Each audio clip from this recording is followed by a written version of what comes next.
Good day guys, welcome to the Best Online Tutorials channel. In this one I'm showing you how to mass delete unread emails in Gmail Mobile.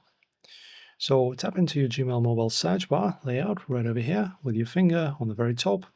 And then guys, just you need to insert a filter, which is going to be is, then double dots and unread or unread, sorry. There you go, is unread, and then just search. There you go. And as you can see, now you're sorting the search by only these mails that are actually unread. Okay. And now, guys, if you want to delete some of them, you can just select them all. All right. Then you choose select all right here from here. Okay. And then as you can see, I will be choosing this 50 of them in here.